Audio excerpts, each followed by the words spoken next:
பார்த்த ஒரு பதிவுல இருந்த ஒரு கமெண்ட்.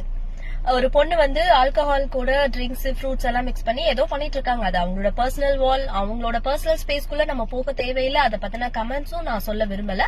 அது எனக்கு சம்பந்தமும் இல்லாததும் கூட. அதுல வந்து ஒருத்தர் கமெண்ட் பண்ணியிருந்தாரு, பெரியாரின் பேத்தி. பெரியார் வந்து எப்ப பொண்ணுங்களை தண்ணி அடிக்கணும்னு சொன்னாருன்னு எனக்கு தெரியலைங்க. நிறைய பேர் பெரியார் ஃபாலோவர்ஸ் இருப்பீங்கன்னு நினைக்கிறேன். பெரியார் என்ன சொல்லிருக்காரு அப்படின்னா, பெண்களுக்கு விடுதலை வேணும், சுதந்திரம் வேணும், மேபி ஈக்குவல் ரைட்ஸ் வேணும் அப்படிலாம் கூட சொல்லிருப்பாரு. ஆனா பொண்ணுங்களும் தண்ணி அடிக்கணும்னு சொன்னாரா என்னன்னு எனக்கு தெரியல. ஓகே, அவர் என்ன வேணாலும் சொல்லிட்டு போட்டோம். ஏன்னா எனக்குமே நிஜமாவே அவரோட கொள்கைகள் பத்தி முழுசா தெரியாதுதான். இதுதான் இங்க பிரச்சனையே. நமக்கு வந்து ஒரு தலைவரை பத்தி அவங்க என்ன சொல்லிருக்காங்கிறத ஒரு முழுமையான ஒரு புரிதல் இல்லாம சட்டுன்னு அப்படி விட்டுறோம். ஏதோ ஒண்ணு நம்ம ஏதோ ஒரு விஷயம் பண்ணிடுறோம், அது நமக்கு தோணுன விஷயம் தான். அது வந்து சில சமயம் தப்பா முடிஞ்சு போயிடும். உடனே தப்பா முடிஞ்சுன்னா ஏதோ ஒரு தலைவர், அது வந்து மதம் சார்ந்த தலைவரா இருக்கலாம், ஜாதி சார்ந்த தலைவரா இருக்கலாம், இல்ல ஜாதி ஒழிப்பு தலைவரா இருக்கலாம், யாரா இருந்தாலும் அப்படி வந்து எல்லா இடத்துலயும் இழுத்து வச்சு பேசாதீங்க. காந்தி தாத்தாவை கூட விட்டு வைக்காத ஊரு தானே இது, சோ நாடு தானே இது, அப்படிதான் சொல்லணும். சோ யாரா இருந்தாலும் உங்களுக்கு இது வந்து எனக்கு தப்பா படுது, இது வந்து எனக்கு பிடிக்கல அப்படின்னு வந்து தைரியமா உங்களோட கருத்துக்களை முன்னாடி வைங்க.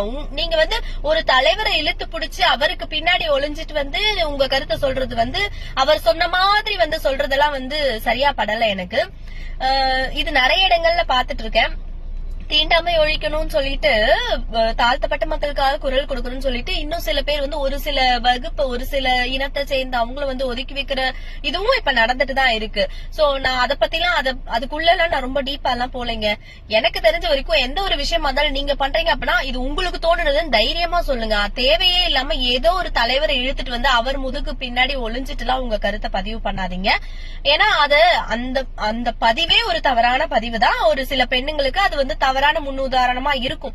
பட் அத நான் வந்து எதுவும் நான் சொல்ல விரும்பலைங்க. ஏன்னா எனக்கு என்ன பொறுத்த வரைக்கும் தனி மனித ஒழுக்கம் அப்படிங்கிறது ரொம்பவே தேவையான விஷயம். நான் ஒழுங்கா இருக்கேன், அதனால எனக்கு தவறான ஒரு விஷயங்களை நான் எதையும் பாக்குறது இல்ல. அதனால அதை நான் கடந்து போயிட்டேன்னு வச்சுக்கோங்க. அந்த மாதிரி வாழ்க்கை வந்து எந்த அளவுக்கு வாழ்றதுக்கோ அதே மாதிரி சில விஷயங்களை வந்து கடந்து போறதுதான் வாழ்க்கை.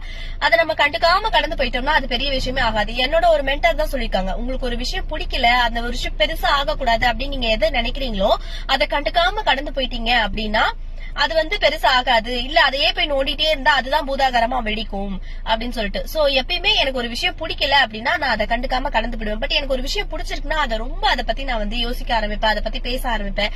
இந்த மாதிரிலாம் வந்து நான் அப்படிதான் பண்ணிட்டு இருக்கேன். சோ வந்து இதுதான், எந்த ஒரு தலைவரோட பேரையும் இழுத்து வச்சு உங்களோட கருத்துக்களை தலைவர் முதுகு பின்னாடி நின்னு எல்லாம் வந்து சொல்லாதீங்க.